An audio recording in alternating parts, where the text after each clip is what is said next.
Este es el examen de la primera semana del curso pasado, de 2018-2019, y me dan un primer ejercicio de sucesiones por recurrencia, ¿vale? Aquí nuestro objetivo normalmente, cuando me dan una sucesión por recurrencia, es intentar aplicar el teorema de Bolzano-Weierstrass.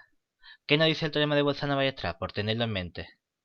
Lo que nos dice, aplicada a sucesiones y no a conjuntos, es que si tengo una sucesión monótona acotada, entonces es convergente. Y además converge a su posible límite, el que nosotros estudiemos, ¿verdad? Entonces la idea que nosotros hacemos es decir, bueno, primero vamos a tratar de calcular ese posible límite, porque ese posible límite, aparte de decir, poder afirmar a dónde sé que va a converger, la sucesión va a converger al valor que sea, me va a dar información sobre si debo estudiar que sea creciente o decreciente, o acotada superiormente, acotada inferiormente. ¿De acuerdo? Entonces, aquí lo primero que hacemos es decir, bueno, pues estudiamos el posible límite. Entonces, comenzamos viendo el posible límite de la sucesión A sub n. Lo que tenemos que tener en cuenta es que yo digo, mira, yo no sé cuánto vale, voy a llamarlo L. Supongamos que A sub n tiende a L. Entonces yo también sé que A sub n más 1 también tiende a L. ¿Por qué? Porque lo único que estoy haciendo es que estoy empezando en el siguiente término. Si la sucesión A sub n empieza en el término A sub 1, y luego es A sub 1, A sub 2, A sub lo que sea, y termina llegando a L, A sub n más 1 lo único que hace es que empieza en el término 2. Es decir, es como si estuviésemos eliminando el primer término de la sucesión. Pero modificar una cantidad finita de términos no varía el carácter de dicha sucesión. Es decir, converge y sigue llegando al mismo sitio. Claro, ¿y eso para qué lo aplicamos? Porque entonces yo en la sucesión A sub n más 1 o en la ecuación de recurrencia igual a un cuarto de A sub n al cuadrado más 1, lo que hacemos es que tomamos límite. Tomamos límite cuando n tiende a infinito. Y entonces me queda que A sub n más 1 tiende a L, y aquí me queda un cuarto de L al cuadrado más 1. Por ejemplo, puedo multiplicar todo por 4. Me queda así L al cuadrado. Este L lo paso restando y me queda menos 4L. Y aquí me queda más 4 igual a 0, ¿vale? Entonces tengo esta ecuación de aquí. Hombre, que en este caso es una ecuación de segundo grado, la resolvería, solo que es una ecuación sencilla porque esto es L menos 2 al cuadrado. Y entonces resulta que el único candidato al límite es L igual a 2. Este va a ser nuestro candidato al límite de la sucesión A sub n. ¿Y a dónde queremos pensar? Porque claro, yo tengo que estudiar monótona, pero monótona es o estudio que sea creciente o estudio que sea decreciente. Una de esas dos cosas. Entonces la primera duda que tenemos es, bueno, ¿qué hago? ¿Empiezo por uno y veo a dónde llego y si no me sale es porque no he elegido bien o porque estoy siendo torpe y me estoy equivocando o por qué? Decimos, bueno, vamos a pensar. A mí me han dicho que mi sucesión empieza en un término A sub 1 que es menor o igual que 2, ¿verdad? Y el límite es 2. Eso significa que empieza en un término que es menor o igual que mi límite. Si la sucesión tiene que pasar de algo más chico que 2 a algo que es igual a 2, es que tiene que ir creciendo, ¿verdad? Por lo tanto, esto me da la pista de, pues en este caso debemos probar que sea monótona creciente. Es decir, como A sub 1 es menor o igual que 2, que es mi candidato al límite L, vamos a probar que A sub n es monótona creciente. Y podemos verlo de muchas formas. Lo más habitual es verlo por inducción sobre n perteneciente a los naturales. ¿De acuerdo? Para ello diríamos, bueno, pues vamos a estudiar el caso base, que empezaríamos por n igual a 1. El primer término, el a sub 1, no sé cuánto vale, ¿verdad? Pero sé que es algo menor o igual que 2. Y para el término a sub 2, ¿qué haríamos? Diríamos, bueno, a sub 2 es un cuarto del a sub 1 al cuadrado más 1, ¿verdad? Y quiero ver si esto lo puedo relacionar con el término a sub 1. Claro, mi pregunta ¿es esto mayor o igual que el término a sub 1? Digo, bueno, yo no sé si esto es mayor o igual, ¿verdad? Esto es lo que me gustaría. Pero a sub 2 es mayor o igual que a sub 1, sí y solo sí, ¿qué pasa? Si el 1/4 de a sub 1 al cuadrado más 1 es mayor o igual que a sub 1, ¿verdad? Si multiplico todo por 4, eso sería sí y solo sí a sub 1 al cuadrado más 4 es mayor o igual que 4 a sub 1. Sí y solo sí a sub 1 al cuadrado menos 4a sub 1 más 4 es mayor o igual que 0. Pero es que esto es sí y solo sí. Esto lo escribo como a sub 1 menos 2 al cuadrado mayor o igual que 0, ¿verdad? Y resulta que esta última desigualdad, ¿qué le pasa? Que es cierta, ¿no? ¿Eso qué significa? Que como he llegado a algo que es cierto a lo largo de equivalencias, eso significa que en lo que yo había comenzado, que era a sub 2 mayor o igual que a sub 1, también es cierto, ¿verdad? Por lo tanto, tengo demostrado el caso base.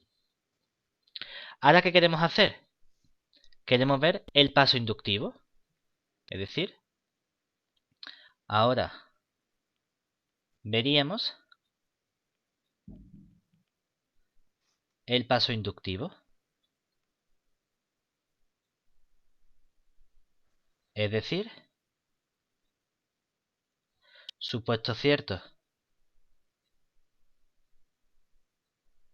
para n, queremos ver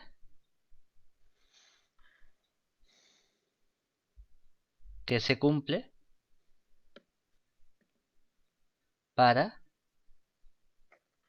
n más 1. ¿Eso qué significa? Que sea cierto para n significa que a sub n más 1 es mayor o igual que a sub n, ¿verdad? Y entonces decimos, bueno, ¿cómo podemos llegar al siguiente término? Decimos, mira, supongamos que ambos términos, o supongamos que el a sub n fuese positivo. ¿Qué pasa si el a sub n fuese positivo? Que entonces puedo elevar al cuadrado, ¿verdad? Y al elevar al cuadrado no cambia la desigualdad, ¿no? Me quedaría que a sub n más 1 al cuadrado es mayor o igual que el a sub n al cuadrado. Pero claro, entonces también puedo multiplicar por un cuarto o dividir entre cuartos, es decir, un cuarto del a sub n más 1 al cuadrado es mayor o igual que un cuarto del a sub n al cuadrado. Pero también puedo sumarle 1. Siempre que sume y haga la misma operación en ambos lados de la desigualdad se mantiene. Aquí tendría un cuarto del a sub n más 1 al cuadrado es mayor o igual que un cuarto del a sub n... perdón, me falta sumarle el 1. Aquí es más 1, estamos diciendo que estamos sumando, mayor o igual que el 1/4 del a sub n más 1. Y este es el cuadrado. Pero resulta que este de aquí es el término a sub n más 2. Y este es el término a sub n más 1. Es decir, hemos llegado entonces a que a sub n más 2 es mayor o igual que a sub n más 1. ¿De acuerdo? Y dice, bueno, ¿y qué pasaría si el a sub n fuese menor que 0? Bueno, no pasaría nada, entre comillas, no sería problemático porque solo puede haber una cantidad finita de términos en los que a sub n es negativo. Porque si hubiese una cantidad infinita, entonces sería imposible que el límite fuese 2. Por lo tanto dice, bueno, vale, supongamos que hay 17 términos que son negativos, que hay 28, que hay 200 millones, me da igual. Pues hacemos este razonamiento a partir del término en el que ya todos en adelante son positivos. Que esto que hemos dicho para un n en general podemos decirlo como, bueno, a partir de un cierto término y no afecta porque es una cantidad finita, ¿de acuerdo? Por lo tanto, la sucesión a sub n es creciente. Ahora me falta ver que está acotada, ¿vale? Entonces, ahora, para ver que a sub n está acotada, tan solo hace falta ver que está acotada superiormente. ¿Por qué? Porque si tengo una sucesión monótona creciente, ya sé que todos los términos van subiendo en tamaño. Por lo tanto, la a sub n es siempre más grande que el primer término. Por lo tanto, la sucesión está acotada inferiormente por el primer término. Por eso solo me hace falta ver la acotación superior en este caso. Y lo vamos a ver también por inducción. Entonces, por inducción decimos, bueno, veamos el caso base. El caso base sería para n igual a 1. Una de las preguntas que uno se tiene que hacer es decir, bueno, está acotada superiormente, pero ¿por cuánto? ¿Por 5, por 17, por 3? Normalmente vamos a usar por nuestro candidato al límite, porque no queremos que pase de ese límite. Que es verdad que si está acotada por 2 también está acotada por 3, pero vamos a usarlo siempre como candidato el límite. Entonces decimos, bueno, a sub 1 es menor o igual que 2, ¿verdad? Y 2 era mi candidato al límite, entonces lo tenemos. Ahora, para el paso inductivo, ¿qué sería? Pues, supuesto cierto. Para n, queremos verlo para n más 1. Entonces vamos a comenzar con el término a sub n más 1. Claro, pero a sub n más 1 es un cuarto del a sub n al cuadrado más 1. Pero, por hipótesis de inducción,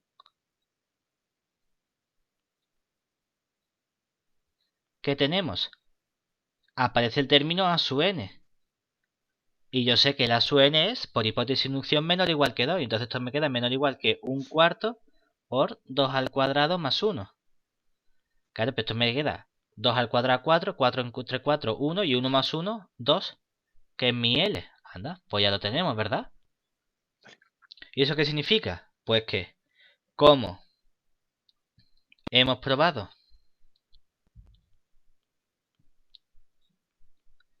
que la sucesión a sub n dada por a sub n más 1 igual a un cuarto de a sub n al cuadrado más 1 es creciente y acotada por el teorema de Bolzano-Weierstrass,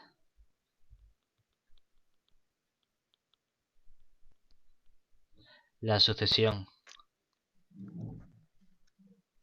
a sub n es convergente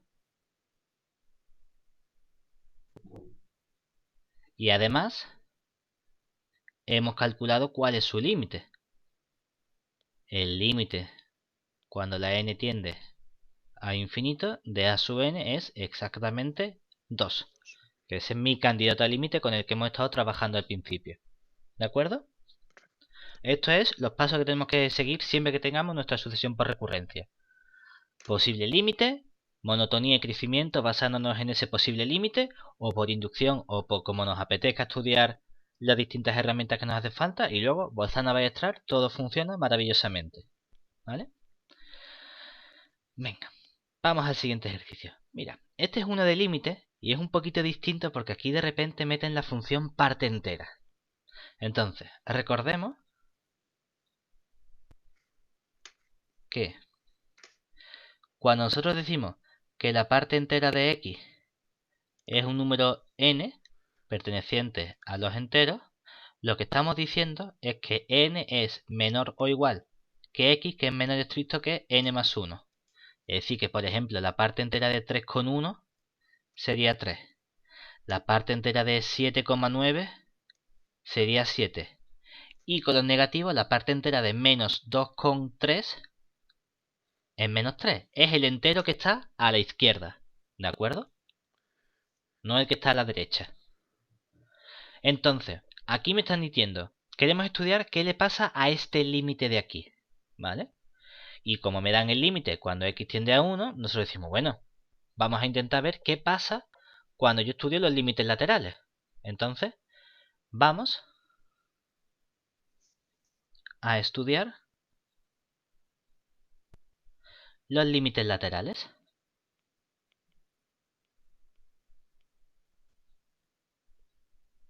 ¿Por qué? Porque si yo estudio el límite cuando x tiende a 1 por la derecha, de x por parte entera de 3 partido por x, ¿eso qué significa? Significa que lo que vamos a pensar es que x tienda a 1 por la derecha, lo que me está diciendo es que en la x es siempre mayor estricto que 1. ¿Vale? Pero claro, es que entonces 1 partido por x como siempre menor estricto que 1, ¿verdad? Y entonces 3 partido por x es siempre como menor estricto que 3. ¿De acuerdo? ¿Y eso qué significa? Significa que aquí estamos acercándonos, ¿verdad? Pero en el caso extremo, cuanto más se acerque la x a 1, ¿verdad? Más se va a parecer el 3 partido por x a 3. Lo que pasa es que nunca llega a ser 3. Pero va a haber un momento en el cual va a ser mayor o igual que 2, ¿verdad? Entonces, ¿qué ocurre aquí con esta parte entera? Que la parte entera, o este límite, la x va a ser un 1, ¿verdad? Porque la x tiende a 1, pero la parte entera de algo que es menos estricto que 3 y mayor o igual que 2 va a ser 2. Por lo tanto, el resultado de este límite es simplemente 2, ¿verdad? Porque entonces de aquí lo que deducimos es que la parte entera de 3 partido por x va a haber un momento en el cual es exactamente 2. A partir de un cierto x.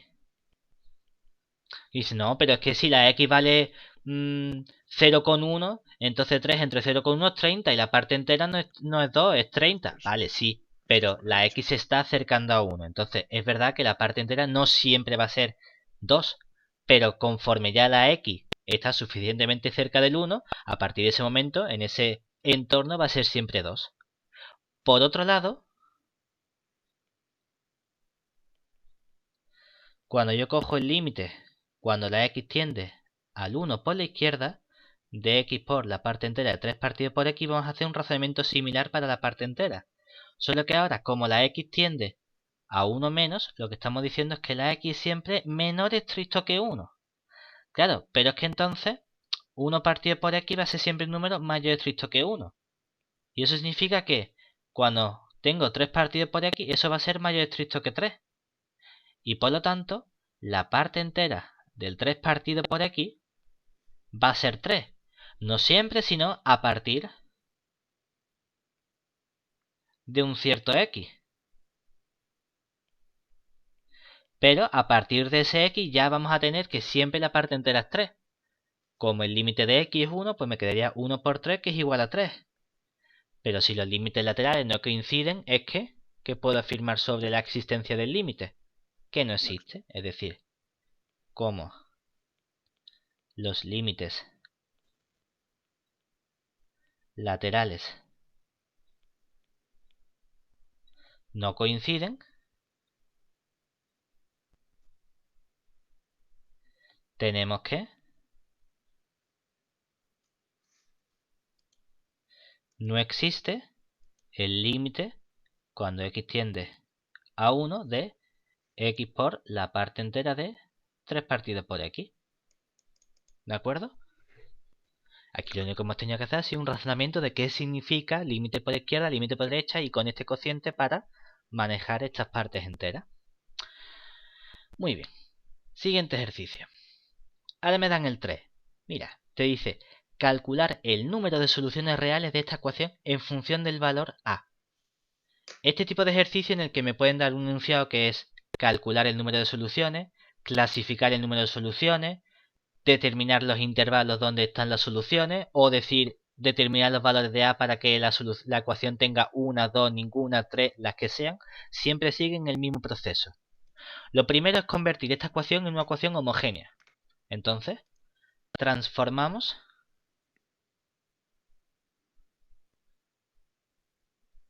la ecuación en f de x igual a 0 con f, una función que va a ir de todo R en todo R, continua y derivable, dada por f de x. Yo la defino como, bueno, pues si quiero esta ecuación igualada a 0, pues por ejemplo paso la A restando, o podría pasar el e elevado a x por el x menos 1 restando a la derecha, pero mejor pasar la A restando simplemente. Pero tienes cualquier opción. X menos 1 menos A. ¿Por qué decimos que es continuo y derivable? Porque esta es composición de funciones elementales, polinomios exponenciales constantes, por lo tanto es continuo y derivable en todo su dominio de definición, que es todo R. ¿Vale? Entonces, ahora vamos a determinar los puntos donde la derivada se anula. Es decir, calculamos f' de x, que me quedaría como es un producto, pues e elevado a x por el x menos 1 más e elevado a x por la derivada del x menos 1, que sería 1, y la derivada del menos a es una constante 0. O sea que ahora, agrupando esto, e elevado a x por x menos 1 más el elevado a x, me queda simplemente x por e elevado a x. ¿Vale? Ahora, imponemos que f' de x sea igual a 0. Si y solo si x por e elevado a x es igual a 0. ¿Y eso qué significa? Bueno, pues si y solo si la x es igual a 0 en este caso, porque el elevado a x es siempre distinto de 0. ¿Vale? ¿Eso qué significa? Que entonces, ¿qué tenemos? Podemos estudiar el signo de f' de x. ¿Vale? Porque hemos obtenido que si aquí estoy entre menos infinito, aquí estoy entre más infinito, he visto que hay un punto únicamente en el cual la f' se anula, ¿verdad? Que sería en el 0 en este caso. Decimos, bueno, pues, ¿quién era f' de x? F' de x me había quedado como x por elevado a x. El elevado a x siempre es positivo, por lo tanto, a la derecha de la x, f' de x va a ser positiva. Mientras que a la izquierda, en f' de x, la función va a ser negativa, ¿verdad? Por lo tanto, aquí la función es creciente y aquí la función es decreciente. ¿Eso qué significa? Que en este punto la función tiene un mínimo, ¿verdad?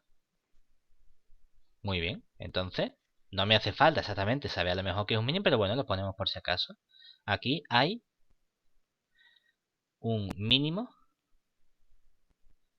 relativo. Y decimos, muy bien, pero en cada intervalo lo que estamos haciendo es que entonces, ¿qué pasa? De aquí deducimos que f es monótona en el intervalo menos infinito 0 unión 0 más infinito, ¿verdad?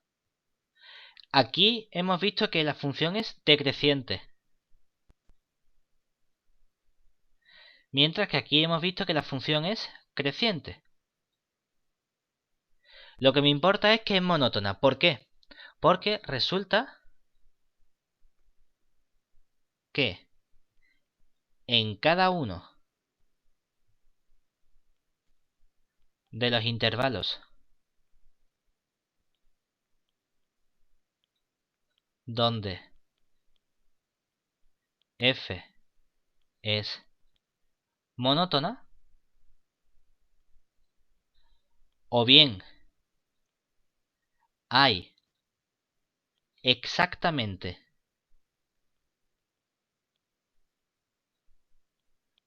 una solución de f de x igual a 0, o bien no hay ninguna solución.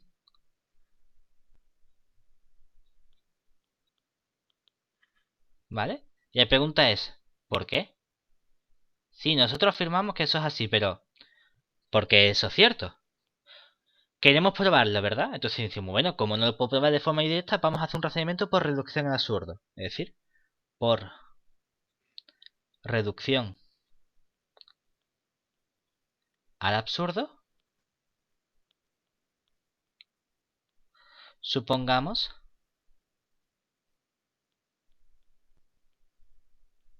que hay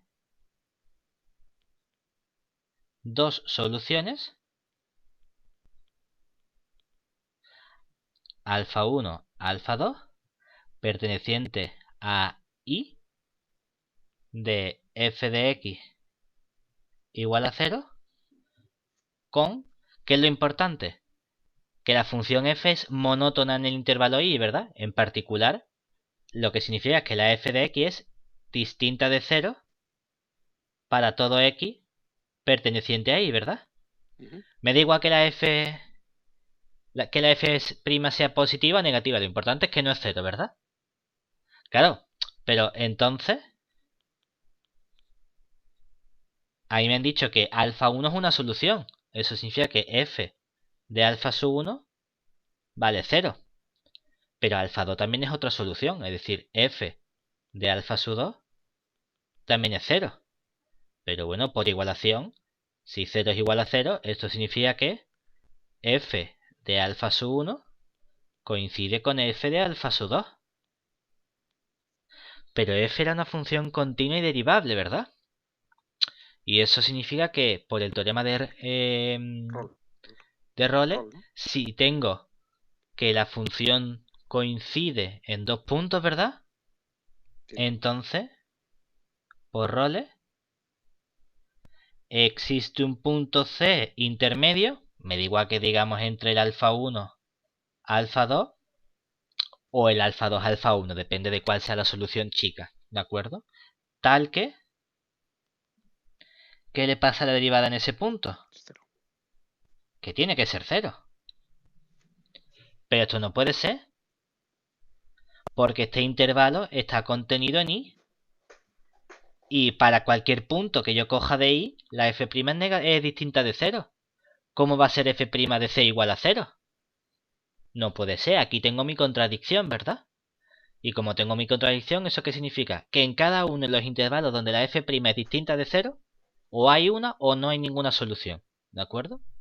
Vale, ya tenemos esas cosas claras. Y ahora vamos a estudiar los dos intervalos. En nuestro caso,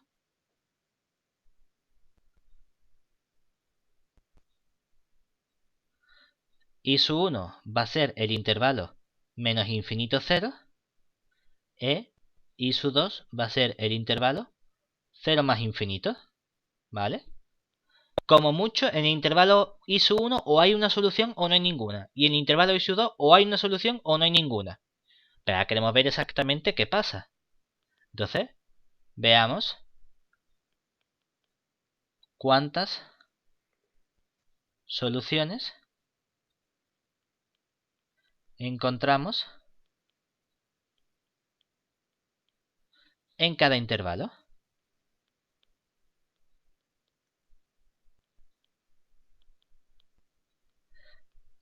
¿Qué pasa por un lado? En I sub 1, que es intervalo menos infinito 0. Bueno, pues estudiamos cuánto vale el límite cuando x tiende a menos infinito de f de x. Que esto era el límite cuando x tiende a menos infinito de mi función era e elevado a x por x menos 1 menos a, ¿verdad? Como la x tiende a menos infinito, e elevado a x tiende a 0. Es verdad que te queda 0 por infinito o por menos infinito, pero ya sabemos aquí que la exponencial elevado a x gana la potencia, es decir, que aunque el elevado a x tiende a 0 y la x menos 1 menos infinito, toda esta parte de aquí tiende a 0. ¿Que no queremos usar directamente? Dividimos, aplicamos el L'Hopital y vemos que en efecto salía así. Porque lo que estamos diciendo en realidad es que e elevado a x por el x menos 1, yo lo puedo escribir como x menos 1 entre e elevado a menos x. Entonces, esto, aplicando límites y L'Hopital, ¿verdad? Supongamos que tenemos un límite delante. Sería el límite, cuando x tiende al menos infinito, de 1 entre menos e elevado a menos x. ¿De acuerdo? Y ahora ya nos queda precisamente que esto es 0. Ah, pues mira, sí, lo mismo. Pues entonces este límite me queda menos a, ¿verdad? Y por otro lado vamos a calcular en el extremo derecho, que sería el límite cuando x tiende a 0 menos de f de x. Que sería el límite cuando x tiende a 0 menos de elevado a x por x menos 1 menos a. En el 0 la función es continua, por tanto puedo sustituir elevado a 0 1 y aquí me quedaría entonces menos 1 menos a, ¿verdad? Y lo que nosotros queremos es que haya un cambio de signo. Eso es lo que a nosotros nos interesa, ¿verdad? Entonces, obviamente, observemos que el límite cuando x tiende a menos infinito de f de x es mayor estricto que el límite cuando x tiende a 0 menos de f de x, ¿verdad? Porque en uno vale menos a y en otro vale menos a y a menos a le restó 1. Si lo vemos más claro, lo escribimos al revés. Menos a menos 1. Es decir, al límite yo le resto 1 más. Por lo tanto, ¿cuál es el comportamiento que tiene? Lo que estoy diciendo es que en este intervalo, en el que por aquí me voy al menos infinito y por aquí llego hasta el 0, ¿verdad? Lo que estoy diciendo es que mi función en el 0 menos, cuando se está acercando al 0, vale menos. Es decir, claro, la función era decreciente, ¿verdad? Lo que nosotros ya sabíamos. Iba decreciendo. Iba haciendo una cosa así. La f de x. Y la pregunta es, ¿llega a pasar hasta aquí abajo? ¿Llega a cruzar? ¿Qué tiene que ocurrir? Tiene que ocurrir que el valor más chico sea mayor o menor que 0, ¿verdad? ¿Y cuál es el valor más chico? Este de aquí, ¿verdad? Obtenemos entonces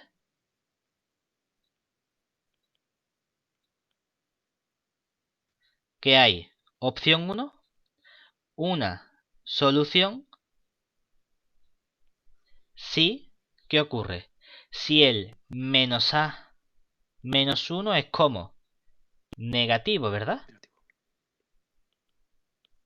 Es decir, si la a es mayor que menos 1 y hay 0 soluciones,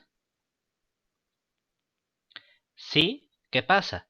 Si la función sigue, pero el valor en el 0 es más grande, es decir, si menos a menos 1 es mayor que 0, es decir, si la a es menor que menos 1. Hay un caso extremo, que sería, bueno, ¿y qué pasa si es igual a 0? Hombre, si es igual a 0, entonces hay una solución, que es en ese punto, que es donde vale 0.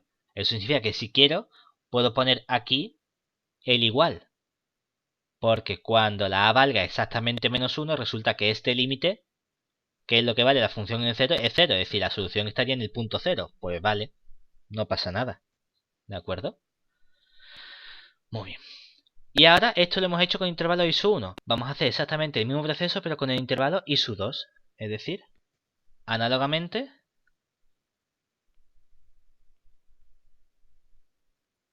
con i sub 2. ¿Qué tendríamos? Pues tendríamos que calculamos el límite cuando la x tiende al 0 más de f de x, que sería el límite cuando la x tiende al 0 más de e elevado a x por el x menos 1 menos a. ¿Y esto qué sería?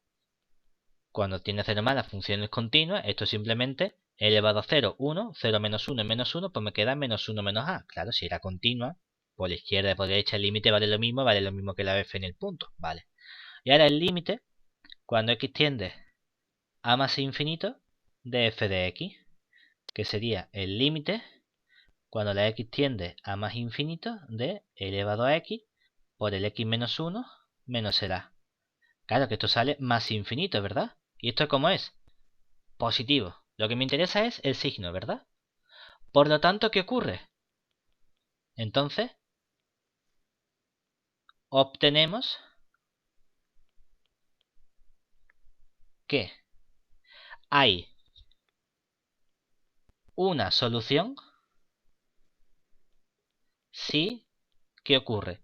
Si este término de aquí es negativo, ¿verdad? Si el menos 1 menos a es menor que 0, es decir, si la a es mayor que menos 1. Tenemos el caso extremo de, bueno, ¿y qué pasa si fuese 0? Porque si es 0, entonces la solución la tengo justamente en ese punto y pongo a igual a menos 1, ¿verdad? Y no habría solución si menos 1 menos a es positivo, ¿verdad? Es decir, si y solo si la a es menor que menos 1. En conjunto, hemos obtenido aquí número de soluciones en el intervalo menos infinito 0. Número de soluciones en el intervalo 0 más infinito. Y aquí, pues, el número de soluciones de f de x igual a 0. Y aquí vamos a tener el valor de a.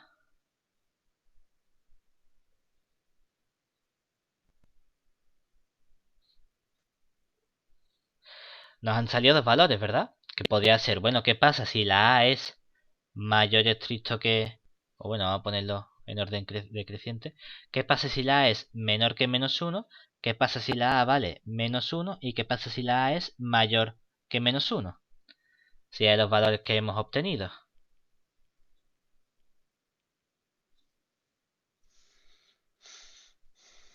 La pregunta final era el número de soluciones de la ecuación. Entonces vamos a poner esto distinto. ¿Qué nos quedaría? Decimos, mira, en el intervalo I2, que es este de aquí, si la A es mayor o igual que menos 1, es decir, si estoy aquí o aquí, entonces hay una solución, pues una. Y en nuestro caso hay 0, ¿verdad? Y ahora en el caso anterior que habíamos obtenido, que si la A era mayor o igual que menos 1 había una, y si era menor que menos 1 había 0, ¿verdad? Es decir, si era menor, 0, 1, ¿verdad? Y en conjunto, si sumo estos dos casos, pues 0, 0, 0, 1 y 1, 2 y 1 y 1, 2. Esta pregunta podría haber sido el mismo proceso y me hubiesen preguntado, determina los valores de a para que la ecuación anterior tenga exactamente dos soluciones. ¿Y tú qué haces? ¿Lo hacemos distinto? No, hacemos exactamente el mismo proceso, solo que ahora diríamos, pues los valores de a para la cual mi ecuación tiene dos soluciones son a igual a menos 1 o a mayor que menos 1. O determina los valores de a para que la ecuación anterior no tenga solución en R. Y haríamos todo este proceso y al final diríamos, pues para a menor que menos 1. O si me preguntan, ¿para que haya exactamente una solución? Tú dices, nunca. Porque o hay 0 o hay dos soluciones, pero es el mismo proceso. ¿De acuerdo? Realmente lo que está jugando es con la geometría de la función, dibujando su gráfica o obteniendo información sobre la gráfica y luego aplicando teoremas de Bolzano y teoremas de Rayleigh por separado. ¿De acuerdo? Aquí es donde estamos aplicando, en esto decimos una solución o 0 soluciones, estamos aplicando en realidad el teorema de Bolzano. Sí. Porque si hay un cambio de signo, si esto fuese negativo y positivo, una solución. Bolzano te dice que hay soluciones. Pero ya hemos visto nosotros antes que por Role como mucho hay una. Pues si por Bolzano hay una o más y por Role hay una o menos, en total tiene que haber una. Y si es positivo, si no hay un cambio de signo, entonces no puede haber soluciones. ¿De acuerdo? De acuerdo. Muy bien. Siguiente ejercicio. Vale, me dan una función y me piden calcular las asíntotas, intervalo de crecimiento y decrecimiento de esta función. Esto sería un ejercicio clásico de monotonía de la función, ¿de acuerdo? Entonces, comenzamos con las asíntotas. Entonces, comenzamos con las asíntotas horizontales. Entonces estudiaríamos el límite cuando la x tiende a más infinito de f de x, que sería el límite cuando la x tiende a más infinito de x entre e elevado a x menos 1. ¿Qué nos queda? Claro, nos queda infinito entre infinito, ¿verdad? Decimos, indeterminación. Bueno, pues aplicamos L'Hopital, si queremos. Y como aplicamos L'Hopital, sería el límite cuando x tiende a más infinito, derivo arriba 1, derivo abajo e elevado a x, y ahí me queda que elevado a x sigue teniendo infinito, 1 entre infinito, 0. Si uno quiere poner, puede poner aquí 0 más, pero bueno, únicamente por saber que no llego a valer 0. Si me estoy un poquito por encima, no pasa nada. ¿Qué es lo importante? Que con esto ya puedo afirmar que en y igual a 0 hay una asíntota horizontal por la derecha. Y además sé algo más, sé que por lo que no puede haber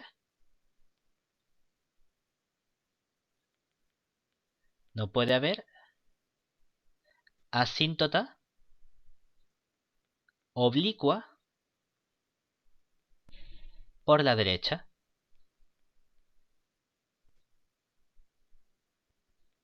¿De acuerdo? Porque ya hay una asíntota horizontal. Y una asíntota significa que la función se acerca a dicha recta. Si ya se acerca a una recta horizontal, no puede acercarse a otro tipo de recta. Vale. Ahora, análogamente, estudiamos el límite cuando la x tiende a menos infinito de x entre, bueno, vamos a poner igual de f de x, que sería el límite cuando x tiende a menos infinito de x partido e elevado a x menos 1. La única diferencia es que ahora no tengo una indeterminación. E elevado a x, cuando la x tiende a menos infinito, tiende a 0. 0 menos 1, algo negativo, que sería menos 1. Arriba menos infinito entre menos 1, si lo puedo calcular, sale más infinito. Y entonces puedo afirmar que no hay asíntota horizontal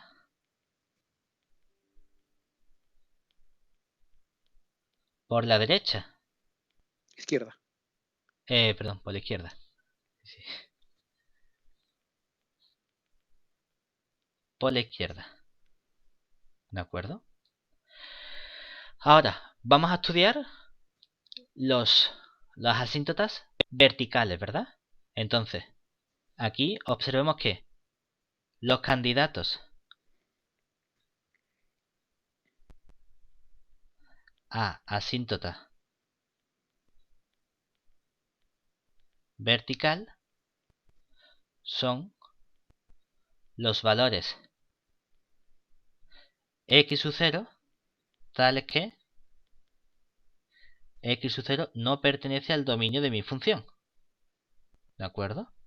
En este caso, son candidatos, no tiene por qué ser asíntota vertical siempre. En este caso, el dominio de mi función f, ¿quién era? Recordemos que f de x estaba definida como x entre elevado a x menos 1.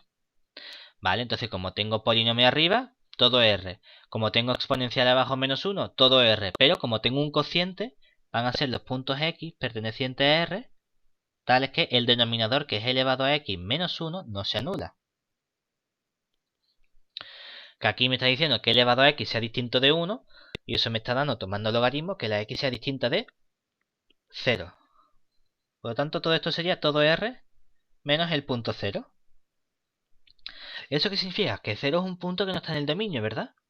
Por lo tanto, 0 es un candidato a asíntota vertical. Entonces, ¿cómo x igual a 0 es un candidato a asíntota vertical? Estudiamos cuánto vale ese posible límite. Es decir, voy a calcular cuánto vale el límite cuando la x tiende a 0 por la derecha, por ejemplo, de f de x, que sería el límite cuando x tiende a 0 por la derecha de x entre e elevado a x menos 1. Claro, nos quedaría 0 entre 0, ¿verdad? Y como nos queda 0 entre 0, vamos a aplicar L'Hopital.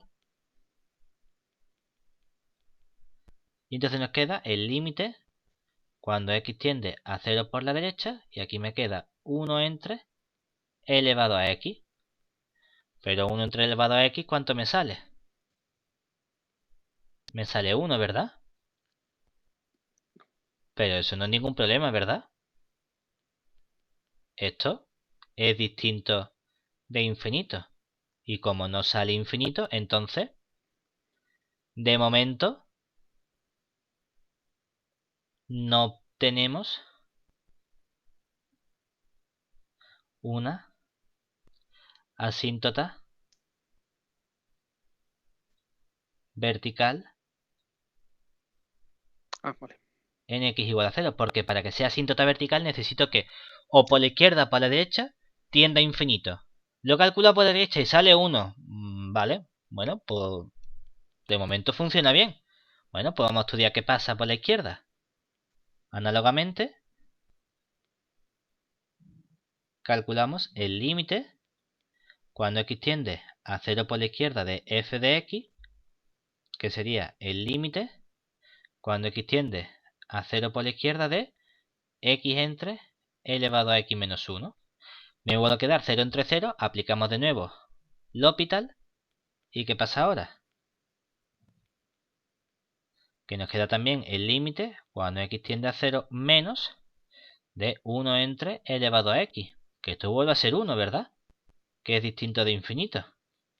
Y entonces ya podemos afirmar que no hay asíntota vertical en x igual a 0. Porque por la derecha funciona bien y por la izquierda también funciona bien. Bueno, pues si funciona bien en los dos sitios, no hay nada que podamos hacer. Habíamos obtenido antes asíntota horizontal por la derecha, pero por la izquierda no habíamos obtenido asíntota horizontal. Eso significa que, como por la izquierda no había, podría ser un candidato a asíntota oblicua. Es decir, por último, como por la izquierda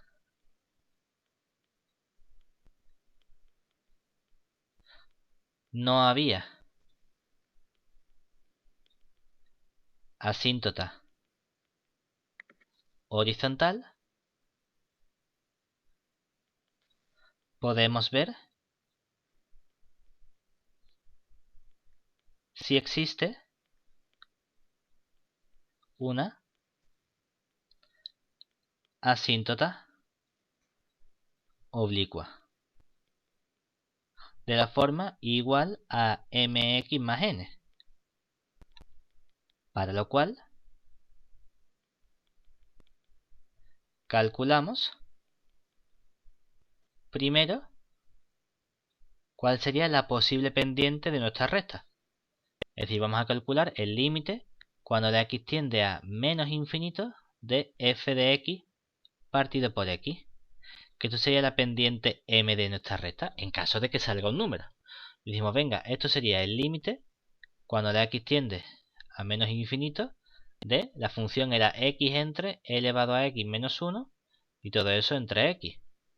La x de arriba con la x de abajo se me simplifica y me queda el límite cuando x tiende a menos infinito de 1 partido e elevado a x menos 1. Claro, pero entonces lo que ocurre es que e elevado a menos infinito era 0. Y 0 menos 1 es menos 1, 1 entre menos 1 es menos 1. Anda, mira. Pues entonces resulta que sí. Veamos ahora la ordenada en el origen. Es decir, el valor de la n, que sería el límite cuando la x tiende a menos infinito de la f de x menos m por la x. Que en este caso, como la m me ha quedado menos 1, me va a quedar el límite cuando la x tiende a menos infinito de x entre e elevado a x menos 1 más x. ¿De aquí qué sacamos? Bueno, pues hay una x que puedo sacar factor común y me quedaría el límite cuando x tiende a menos infinito de x que multiplica a 1 partido e elevado a x menos 1 más 1. ¿Vale? ¿Qué pasa en menos infinito? Claro, en menos infinito aquí me queda menos 1 y aquí me queda más 1, 0. 0 por infinito, vaya. Bueno, vamos a escribirlo a lo mejor esto como una abstracción, ¿verdad? Porque escrito como una abstracción, este término de aquí sería, abajo dividiendo tendría el elevado a x menos 1, y arriba multiplicando tendría e elevado a x menos 1 más 1, me quedaría simplemente e elevado a x, ¿vale? Por lo tanto, todo esto se convierte en el límite cuando x tiende a menos infinito de x por e elevado a menos x, por e elevado a x entre e elevado a x menos 1. Si nos fijamos en la parte de abajo, el denominador no me da problema, porque e elevado a menos infinito es 0, 0 menos 1 es un número, distinto de 0 o de infinito. El problema tengo en la parte de arriba, que tengo infinito por 0. Pero como el 0 me lo da la exponencial, ¿eso qué significa? Que en realidad va a ganar la exponencial. Es decir, que podría estudiar aparte el límite de x por elevado a menos x aplicando el L'Hopital y me quedaría que ese límite vale 0. Por lo tanto, todo este límite, como la exponencial gana en el menos infinito a la potencia x, sería 0. Y 0 entre el menos 1 nos queda también 0. Por lo tanto, hay una asíntota oblicua en y igual a menos x por la izquierda.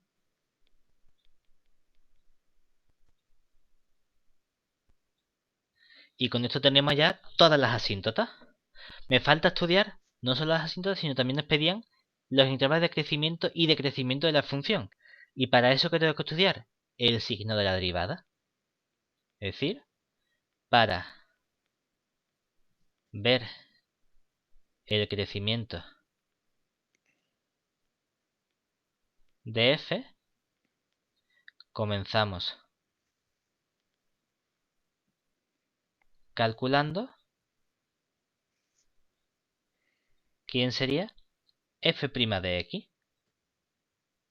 Recordemos que la f de x era x entre e elevado a x menos 1. Entonces, si lo estudio como un cociente, me quedaría derivada del de arriba 1 por el de abajo sin derivar elevado a x menos 1 menos el de arriba sin derivar x por la derivada del de abajo elevado a x.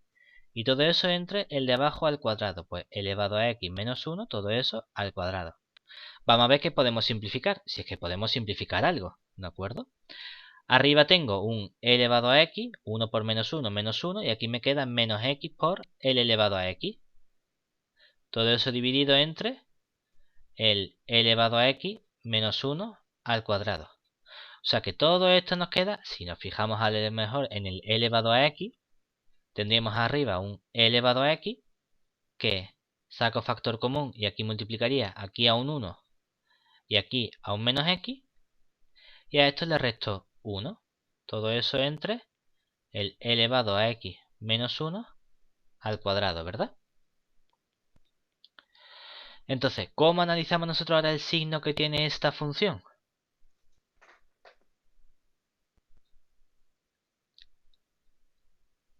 Tendríamos simplemente decir, bueno, pues como lo de abajo es positivo siempre porque tengo un cuadrado, ¿verdad? El signo viene dado únicamente por el numerador. Es decir, como el denominador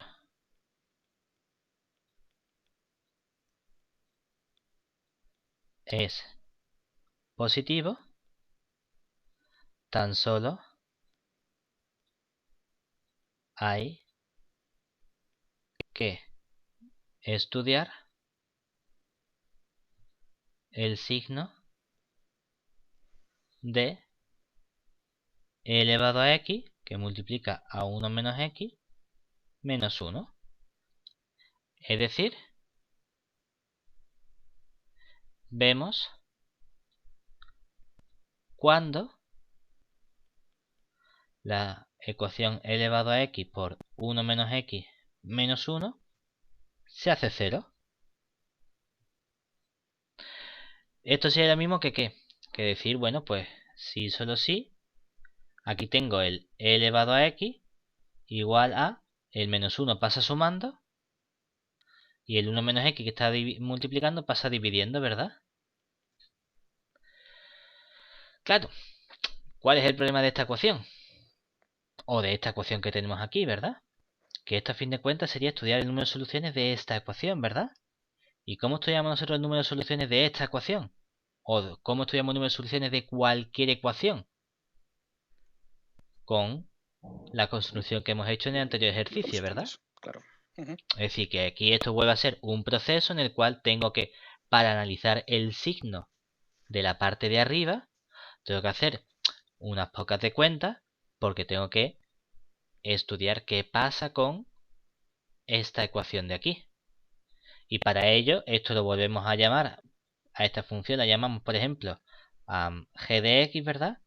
Y yo quiero estudiar el número de soluciones que tiene esta ecuación de aquí.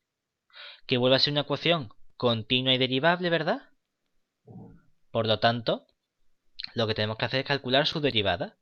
Es decir, calculamos ahora el qué. Sería el g' de x, ¿verdad? Que el g' de x, ¿qué nos daría? Nos daría, derivamos la ecuación, la parte de la izquierda, sería un producto, el elevado a x por el 1 menos x, más el elevado a x sin derivar por la derivada del menos x, que sería menos 1. ¿Y todo esto que nos queda? Elevado a x con el elevado a x restando se me simplifica, ¿verdad? Y me queda aquí menos x por elevado a x, ¿cierto? Que a mí esto me suena de algo. Me suena de que en el ejercicio anterior, ¿verdad? ¿Cuál es la función que teníamos en el ejercicio 2? El número de soluciones de e elevado a x por x menos 1, ¿verdad? O elevado a x por x menos 1 igual a a, ¿no? Sí. Es decir, que en el ejercicio anterior que hemos visto que la a ¿cuánto valía aquí? 1, ¿verdad? Es decir, que aquí, nota, en el ejercicio anterior hemos visto el número de soluciones de e elevado a x por 1 menos x menos a igual a 0, ¿verdad? Que hayamos obtenido. Bueno, era e elevado a x por x menos 1, o sea que sería... ¿dónde estaba? Aquí. Sería al revés. Es decir, en nuestro caso, ¿qué tendríamos? O de, en lugar de esto, pasaría esto restando para el otro lado, sería de a menos, y aquí ¿qué tendríamos? Al pasar este restando, ¿verdad? O al multiplicar, mira, en vez de pasarlo restando, al multiplicar todo por menos 1, tendría la ecuación e elevado a x que multiplica a x menos 1, ¿verdad? Más a igual a 0, ¿cierto? Para esta ecuación, esta es la que nosotros hemos estudiado, ¿verdad? ¿De acuerdo? Sí. Es decir, nosotros en realidad, en lugar de estudiar la ecuación elevado a x por x menos 1 más a igual a 0, hemos estudiado esta con Menos a. un menos, ¿verdad? Sí, pero bueno, pues. Lo que significa que aquí tendremos que poner un más en la nuestra, ¿vale? ¿Y qué hemos visto? Vimos que si la a era menos 1, había dos soluciones. Si la a era mayor que menos 1, dos soluciones. Si la a era menos 1, cero soluciones, ¿verdad? En nuestro caso, en esta ecuación que tengo, un menos 1, ¿verdad? ¿Y eso qué significa? Que en nuestro caso,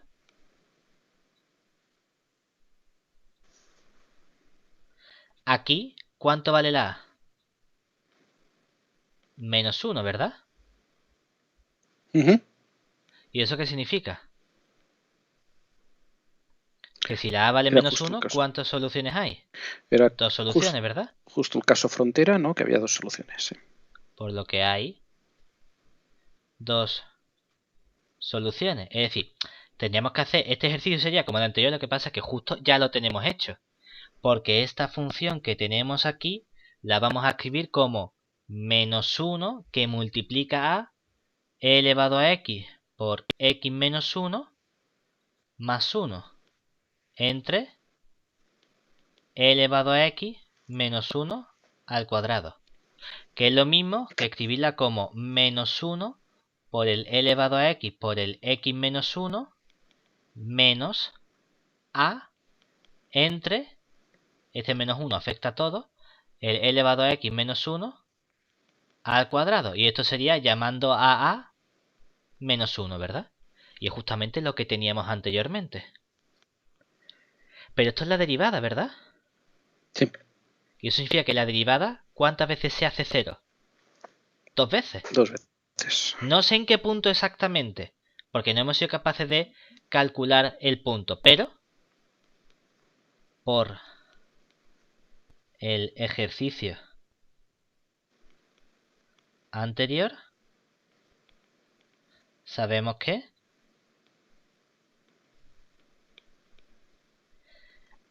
realmente sí lo sabíamos, ¿verdad? Porque si te acuerdas, el caso límite a igual a menos 1, ¿cuál era?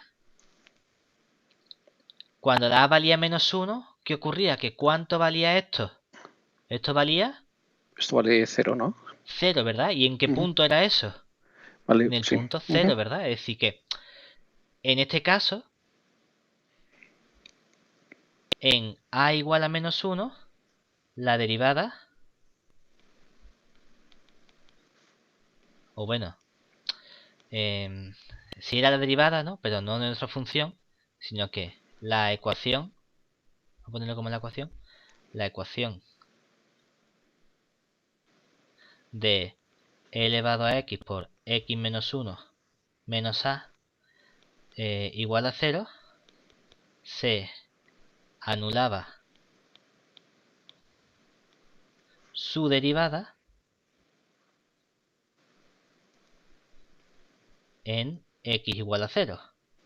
Por lo que, ¿qué habíamos obtenido nosotros? Habíamos dicho, mira, por aquí teníamos el menos infinito. Por aquí teníamos el más infinito. Para esta ecuación habíamos visto que justamente aquí la derivada se hacía 0, ¿verdad? Y además, ¿qué pasaba? Pasaba una cosa, y es que hay dos soluciones, pero en realidad no hay dos soluciones como tal. Sino que la Sí, solución es correcto. la misma, ¿verdad? Sí. Aquí en realidad deberíamos haber sido a lo mejor un poquito más específicos, porque claro, es que en este caso el límite es como si decimos, vale, si hay una solución en cada intervalo, ¿verdad? Pero técnicamente la solución no está en el intervalo abierto, está en el intervalo cerrado, ¿verdad? Ajá. Es decir, esta solución, ¿dónde está? Está en x igual a 0. Y si nos ponemos así de preciso, en realidad en este caso tendríamos Es cuántas una, claro. soluciones. Una, porque resulta que es la misma por cada intervalo por la continuidad de la función. Es decir, que en este caso la función donde se anula únicamente en el punto 0. ¿De acuerdo? ¿Y eso qué significa? Que en este ejemplo que nosotros tenemos, la ecuación en el punto 0 vale 0, ¿verdad? Por la izquierda, ¿cómo era? por la izquierda vimos que la función era decreciente, ¿verdad? Sí. Y por la derecha, ¿cómo era la función? Vimos que era creciente. Por lo tanto, para nuestra función que hayamos obtenido, que la f' de x la podíamos escribir como un menos 1 por el elevado a x por el x menos 1 menos 1, ¿verdad? Entre el elevado a x menos 1 al cuadrado. ¿Y qué pasa con lo de arriba? Que lo de arriba solo se anula en el punto 0, ¿verdad? Y por la izquierda del 0, ¿cómo es? Positiva y decreciente. ¿Y por la derecha cómo es? Creciente. Entonces, Y esto siempre es creciente, pero siempre es positivo. Siempre es positivo, ¿no? Claro. Exactamente. Sí, porque estaba el 0 aquí, vale, de acuerdo. ¿Vale? ¿Y eso qué significa? Que entonces para nuestra función, ¿qué obtenemos? ¿En qué intervalo es decreciente o decreciente? ¿Qué vamos a tener aquí? Esto es... Que... Sí. Bueno, no, que tenemos valores positivos. Vale, de acuerdo, tenemos valores positivos. Es que estamos en la deriva, tenemos valores positivos de la derivada en todo. La función es creciente en porque todo. hemos visto que esta ecuación solo se anula ¿en qué punto? En el punto en el 0. punto 0. Entonces. Pero por la izquierda del 0, la función era decreciente, ¿verdad? Pero siempre positiva. Sí. Y por la derecha del 0 la función es creciente, pero siempre positiva. Es decir, resulta que siempre es positiva. Por lo tanto, lo de arriba también es siempre positivo, ¿verdad? Y si lo de arriba siempre es positivo, lo de abajo siempre es positivo y el menos 1 es siempre negativo, es que la f', ¿cómo es? Es menor que 0 para todo x, ojo, del dominio. Pero, ¿qué le pasa? Que hay un punto que no estaba en el dominio, ¿verdad? ¿Cuál era el punto? X igual a 0. Exactamente. Es verdad que el 0 es el punto justo en el que esto se hace 0, que no podemos sustituir porque no es un punto en nuestro dominio, lo que significa que la derivada es siempre negativa. Y por consiguiente, la función f de x igual a x entre elevado a x menos 1 es siempre decreciente. ¿Se entiende? Y aquí hemos tenido que usar información del ejercicio que hemos hecho antes. Sí, está encadenado. Vale. Siguiente ejercicio. Series. Muy bien. Me piden estudiar el carácter de esta serie. Entonces, llamamos a su n al término 2n más 1 partido de 2n elevado a menos n al cuadrado. ¿Vale? Y queremos determinar su carácter. Para lo cual usaremos el criterio de la raíz. Esto, la idea te la da el que está obviamente elevado a la menos n cuadrado. Al n al cuadrado, exactamente. Claro. Eso es lo que te iba a comentar. Como tengo un elevado n al cuadrado, lo que me interesa es usar el criterio de la raíz y estudiar esto. Entonces vamos a calcular primero qué pasa con la raíz enésima del término a su n. Claro, esto sería lo mismo que escribir a su n elevado a 1 partido por n, ¿verdad?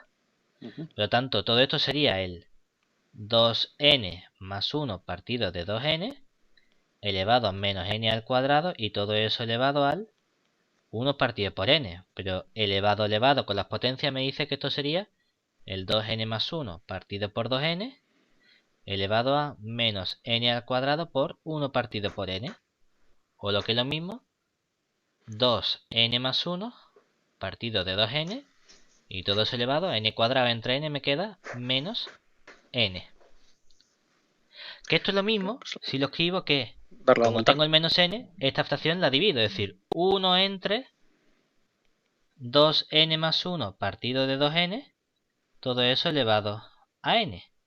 ¿Y qué hacemos ahora? Vamos a simplificar esta fracción, porque esto lo puedo escribir como 2n entre 2n, 1, y 1 entre 2n me queda más 1 partido de 2n.